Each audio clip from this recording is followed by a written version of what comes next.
Kim Kardashian, c'est ton ami? Non. Et t'écris, Non. En tout cas, tu commandes ses posts. Une fois. Après, il y a un truc, c'est que je suis pas trop dans les réseaux sociaux. Donc, il y a des trucs qui vont se passer. Si on ne m'en parle pas, je ne saurais pas. J'évite d'être un produit des réseaux sociaux. Et chaque chose que... Vous connaissez déjà tous la légende Francis Ngannou. Francis Ngannou est passé dans une chaîne investie au pays. Il racontait un peu le parcours de sa vie. Il raconte comment, quand tu traverses des moments difficiles, quand tu obtiens à avoir une chose, tu le tiens parfaitement. Là, la vidéo est tellement longue, je veux juste te laisser, vous allez suivre les parties essentielles pour cette vidéo pour attirer un peu beaucoup de leçons.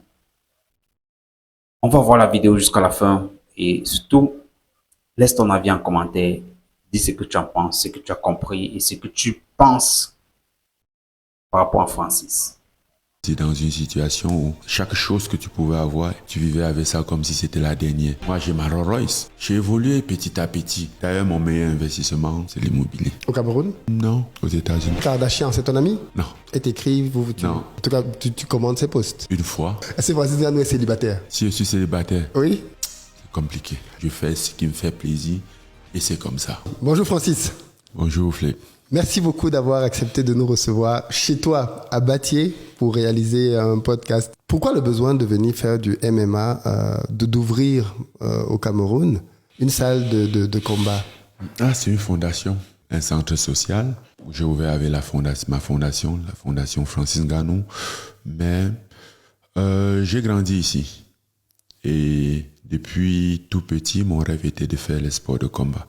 Mais seulement, j'avais pas accès. Alors, j'ai toujours rêvé d'un bon samaritain qui devait arriver peut-être de nulle part et ouvrir une salle de sport. C'était mon plus grand rêve.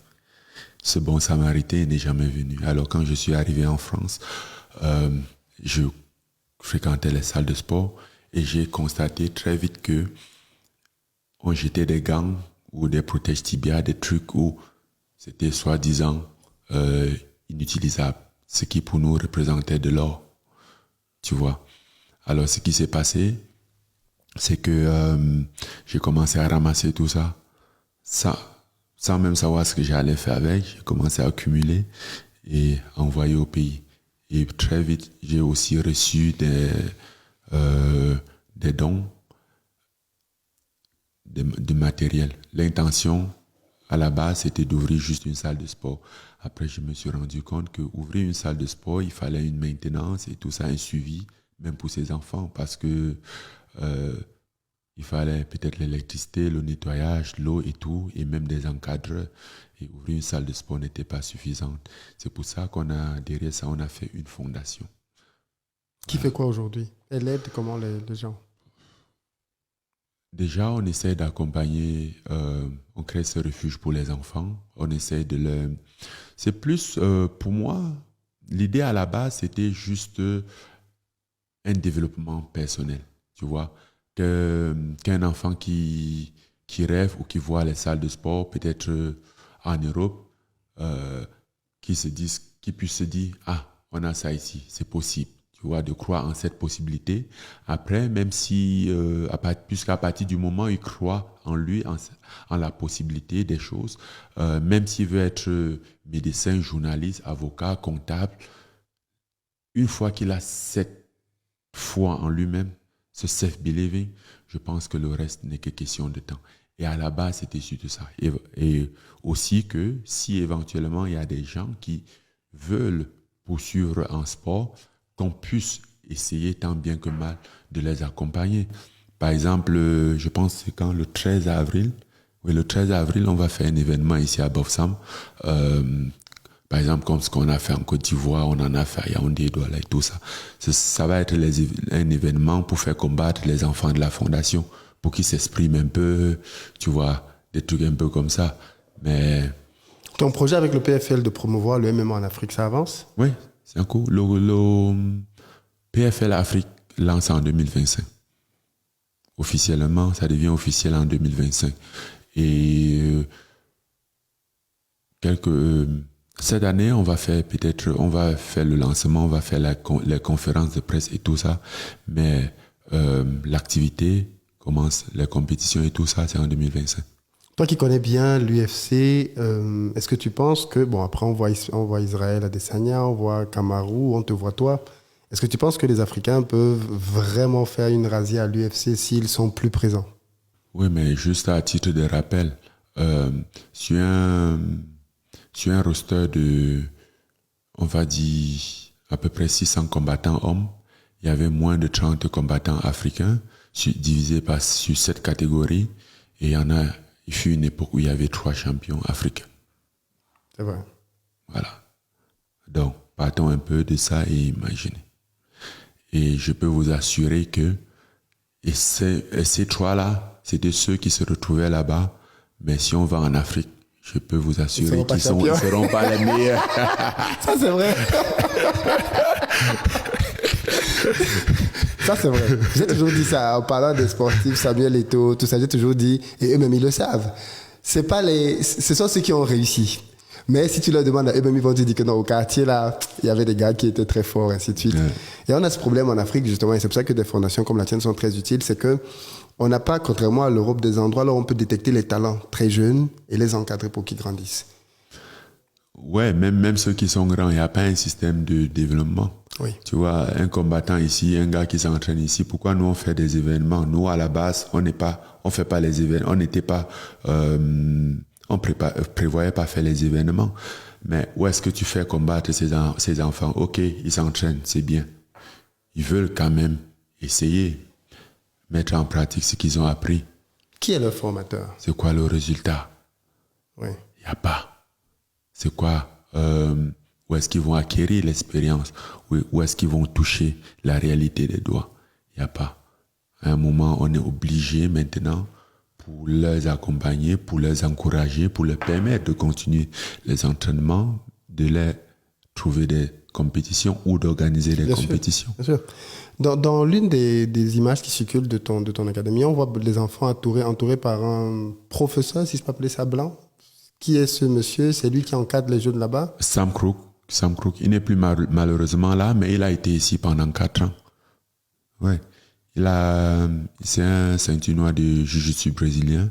Et il a été ici, il a encadré les enfants ici pendant 4 ans. D'accord. Mm-hmm. Et après lui, tu as pris un autre?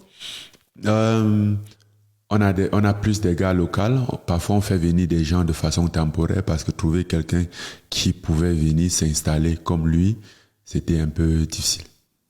Mais j'imagine qu'il a énormément fait progresser les jeunes et, même les encadrants. Et d'ailleurs, même à son absence, quand il allait en vacances, il y avait certains de ses élèves qui prenaient la relève.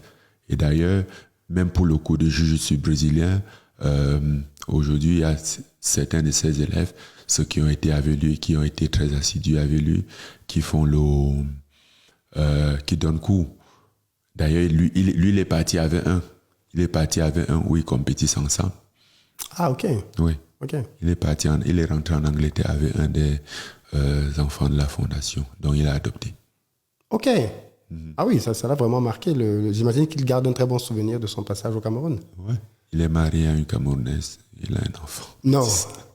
Pendant les 4 ans là? Ouais. Oui, donc définitivement, il a mangé la tête du poisson. Tout à fait.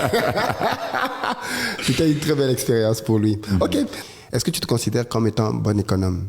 Ou alors tu es quelqu'un qui a du mal à économiser l'argent? Ah non, je suis bon économe.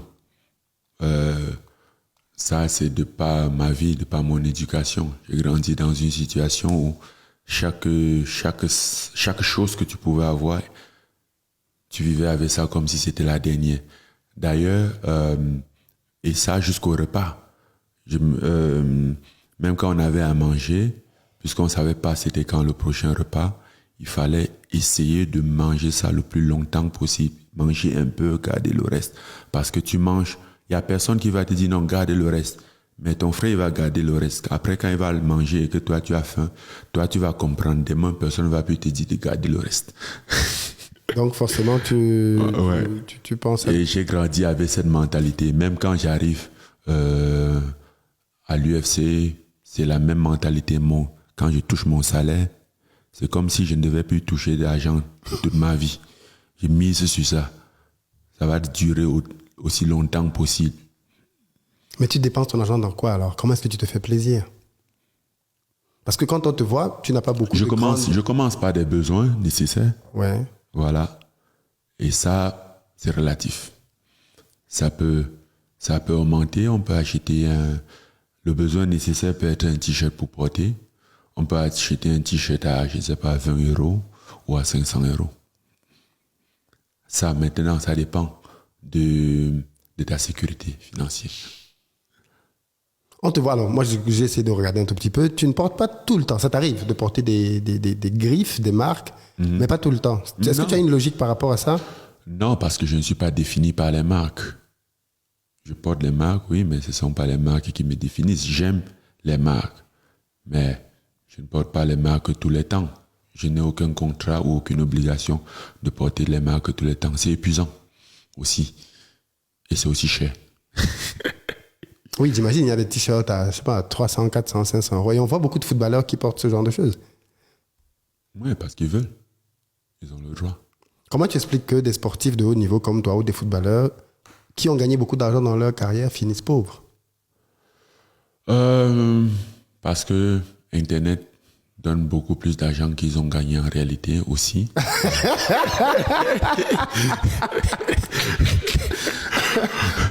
On leur a associé une fortune, oui. Voilà, on les a attribué une fortune dont ils n'ont pas en réalité. Et on les a dispensés d'une charge qui en réalité leur coûte beaucoup plus cher. Voilà, il y a des trucs comme ça. Et après, il y a beaucoup d'abus. Parce que comme on dit, où il y a miel, il y a abeille. Oui, ça c'est vrai.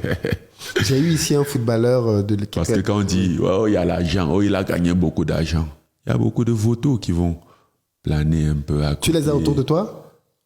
Ils sont toujours là, c'est pas autour de moi, ils sont partout. C'est juste quand tu sens l'odeur du miel là que tu sais, tu les repères, mais... Et il y a des gens qui viennent te voir et te disent, Francis, on veut t'aider à investir ton argent. Ça t'arrive, ça? Il y a des gens qui font tout, qui disent tout. Toutes sortes de conneries. J'ai eu un footballeur ici qui disait qu'il s'est fait avoir comme ça. Il a donné, je crois que c'est 500 000 € pour acheter un chalet en France, qui était supposé être un investissement qui allait lui rapporter de l'argent. Mais il s'est rendu compte, après coup, que en fait, on lui apportait les documents, il signait juste, parce qu'il ne comprenait rien. Beaucoup, ils ont fait ça. Beaucoup ont fait ça. Mais bon, moi, j'ai eu la chance que les trucs comme l'immobilier, j'ai très vite compris. C'est un sujet où je me suis toujours posé la question. Donc, même aux États-Unis, je comprends très vite. Donc, si quelqu'un vient avec un truc, oh, il y a un truc immobilier, un investissement, il va falloir que tu m'expliques ça en vrai. Parce que je comprends. Oui, tu comprends comment ça marche. Oui, je comprends. Parce que c'est un secteur où j'ai un peu exploré. Comment tu te fais plaisir alors, Francis? Est-ce que c'est dans les vêtements? Est-ce que c'est dans les voitures? Est-ce que c'est dans la construction de... Est-ce que c'est dans les cadeaux que tu offres à ta famille? Comment est-ce que l'être humain se fait plaisir? Comment est-ce que les autres se font plaisir? Non, les gens sont différents. Pas des petits trucs de la vie. Tu vois. Tu avais raconté l'histoire en Côte d'Ivoire. Je vois que tu la racontes. C'était tout ça génial. Tu expliquais comment les gens deviennent prisonniers de l'image que les autres ont d'eux. Comment, à cause de cette image, il va acheter des vêtements. Après, il va sortir avec une fille qui va lui demander un certain niveau de vie. Tu te rappelles un peu de... Ouais. Bah, c'est pas une histoire, c'est juste un constat. C'est un truc que je constate en permanence. Parce que l'autre, il a mis un t-shirt de 500 €. Demain, il a honte de son t-shirt de 50 € ou je sais pas. Et du coup, il a envie d'assumer ça. Le jour où il achetait son t-shirt de 500 €, il voulait juste porter un truc de marque. Il n'avait pas conscience qu'il fallait du problème qui devait suivre plus tard. Mais seulement qu'après, il est identifié par ça. Il n'est plus identifié par son activité. Et même quand il parle à une femme, si la fille s'intéresse à lui, pour la plupart des temps, c'est pour l'image dont il projette, pour ce qu'il est, ce par quoi il est identifié. Pas parce qu'il est un grand sportif, pas parce qu'il est ceci, non, mais parce qu'il est monsieur Griffe, monsieur ceci, monsieur cela. Alors du coup, le jour où il faut faire les courses, même pour la fille, tu vas pas amener la fille à Gab, hein? Non, ou à Zara. Tu as Gucci sur toi, mon gars. Et ça fait longtemps qu'elle rêve d'un sac à main Gucci ou Chanel ou Louis Vuitton. Il faut aller là-bas, sur les champs. C'est là où tu te rends compte que tu avais mal calculé, mais il se fait tard, tu ne peux plus reculer. Tu assumes. Voilà. Il y a ta fierté qui est mise en jeu en ce moment. Tu assumes.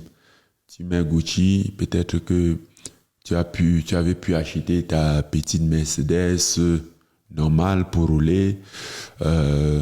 Mais est-ce que c'est petit pour moi? Tu te mets maintenant dans une grosse gamme de voitures que tu pouvais avoir à un certain moment de ta vie, mais tu n'es pas encore là, tu vois. Ta Mercedes, elle est très belle d'ailleurs, mais tu deviens exigeant envers toi-même parce que le regard de la société sur toi te met la pression. Et Rolls-Royce. Et toi, tu subis. Tu prends une Rolls-Royce, par exemple? Non, il y a des jours où tu prends les Rolls-Royce. Tu vois, moi, j'ai commencé... moi, j'ai ma Rolls-Royce, mais j'ai commencé par ma Peugeot 600 ou 607 ou des trucs comme ça. J'ai évolué petit à petit jusqu'au jour où je dis, OK, est-ce que oui ou non je peux? Est-ce que je peux assumer? Est-ce que ça peut me causer du tort dans ma gestion ou dans ma vie, dans l'avenir? Jusqu'à ce que la question est non, alors je peux me permettre. Tu vois? Et mais ça, c'est avec du recul. Le problème, c'est que, t'as vu, il y a ce qui sont dehors là, les cas? Oui. Je peux rouler dans ma Rolls-Royce. Après, je peux descendre de la Rolls-Royce, je porte ce cas. Parfois, au village, je mets mes bottes. J'entre dans ce cas, je fais pas au champ avec. J'ai aucun problème. Tu vois, toi, j'ai rien à foutre de ce que tu espères de moi, des attentes qu'on a de moi. Je fais ce qui me fait plaisir et c'est comme ça. Voilà, je l'adopte. Donc, après aussi, c'est bon, ça brûle la piste. Si un jour je suis foiré et que je suis dans une petite voiture, on va dire non, c'est comme ça qu'il est. Si je me retrouve au pays haricot, on va pas dire non, il a chuté. Parce qu'il y a des gars que si on les voit manger dans un coin, on va dire oh non, lui, il a chuté. Mais pourquoi tu fais ça, Francis? On te voit dans des baignetariats avec beaucoup de monde autour. Je brûle les pistes. Si je deviens foiré, on ne saura jamais. On va dire non, il est humble. Il mangeait souvent au pays haricot. On le voit toujours ici. Non, mais bon, après, comme je disais, moi, j'ai pas de pression de la société sur moi. J'ai des souvenirs, parfois, où j'ai envie de revivre. Ça me fait plaisir, tu vois. Je me rappelle, il y avait des époques où je pouvais pas manger le beignet haricot, ou peut-être que j'allais au beignettariat parce que mamie beignet me connaissait, j'essayais de faire le crédit, des trucs comme ça, tu vois. On a un passif. Et comment tu vis la célébrité? Le fait que maintenant, partout où tu vas, on te reconnaît. Bon, c'est un peu compliqué, c'est très compliqué parce que parfois, vivre les choses simples de la vie, parfois ça devient très compliqué, il faut que tout soit calculé. Je suis allé manger les beignets haricots l'autre jour. Je suis parti de là-bas en courant. On aurait dit j'ai volé la chose de quelqu'un. Pourtant, j'ai rien volé. Je suis parti de là en courant, tu vois. Pourtant, à la base, je voulais juste manger les beignets haricots, revivre le bon temps parce que c'était mon secteur. Parfois, marcher même à pied, marcher dans les rues, retracer un peu les pas des rues où je passais mon temps. Mais je peux plus parce que c'est à chaque minute, il y a 10 personnes, oh, champion. Et ce n'est plus ça, tu peux plus faire ce parcours. Ton dernier combat, le premier combat avec Tyson Fury, je crois que je sais pas si c'est toi qui avais exigé, mais qu'il soit diffusé au Cameroun. Non, c'était pas moi, c'était la CATV. Ah, ok, parce que je voulais demander, mais le deuxième, il n'y a pas eu ça, donc du coup c'était la CRTV, c'était pas à ton niveau. Non, c'était pas moi. D'accord, ok. Il y a eu une polémique sur la climatisation à la CRTV. Tu te rappelles de l'épisode? La salle était climatisée ou pas? Je sais pas, mais j'avais chaud. Ok. Et c'est toi qui avais demandé à la dame de venir te faire du vent? Non, quand même pas. Mais tu sais que l'image a fait le tour du monde. Francis Ngannou qui est en train de se faire ventiler par une femme. Après, il y a un truc, c'est que, bon, j'utilise les réseaux sociaux pour faire ce que j'ai à faire. Je ne suis pas trop dans les réseaux sociaux. Donc, il y a des trucs qui vont se passer et que je ne suis pas trop au courant. Tu n'es pas au courant. J'évite d'être un produit des réseaux sociaux. J'utilise les réseaux sociaux. Donc, il y a beaucoup de trucs qui vont se passer. Si ça se passe que dans les réseaux sociaux, si on ne m'en parle pas, je ne saurais pas. Kim Kardashian, c'est ton ami? Non. Et t'écris, Non. En tout cas, tu commandes ses posts. Une fois. Ouais. Ça, c'est un aspect de ta vie qui est très, très secret. Est-ce que c'est parce qu'il n'y a rien à dire ou alors c'est parce que tu ne veux pas qu'on sache? Francis Ngannou est un homme qui a des enfants. Oh, tu es une personnalité publique. Parce que, oui, c'est moi, c'est la personnalité qui est publique, c'est pas ma vie qui est publique. Est-ce que Francis Ngannou est un cœur à prendre? C'est la personnalité qui est publique. Oui, ça j'ai bien compris. Mais est-ce que Francis Ngannou est un cœur à prendre? Un cœur à prendre. Oui, c'est pour dire. Non, j'ai besoin de mon cœur pour pomper mon sang. Ouais. Ah oui, mais tu as compris la question. Est-ce que Francis Ngannou est célibataire? Hein? Si je suis célibataire? Oui. C'est compliqué. C'est la question à laquelle tu as le plus. Non, j'ai cherché la bonne réponse. C'est compliqué. C'est compliqué. Parce que comme on disait tantôt, il y a le côté privé, il y a le reste. Dans quoi tu investis? Tu penses forcément à ton après-carrière. Tu investis dans quoi? Oui, l'argent là. Le jour où j'aurai l'argent, je vais penser à investir. Le peu que tu as, tu l'investis dans quoi? Je n'ai pas encore assez pour investir. Tu es discret sur tes investissements, donc? J'aime l'immobilier, mais je n'ai pas vraiment d'investissement immobilier. Mon après-carrière, je ne sais pas. J'aime le business quand même. Et tu veux faire quoi après? Peut-être gérer mes petites sociétés. Que tu as créé pendant que tu étais encore en combat? Ouais, peut-être. Ou peut-être que je vais créer d'autres une fois où je serai. Je prendrai ma retraite. Mais est-ce que tu trouves que c'est important que Francis Ngannou donne aussi l'exemple dans le domaine de l'investissement pour faire comprendre aux autres sportifs qu'il faut penser à ça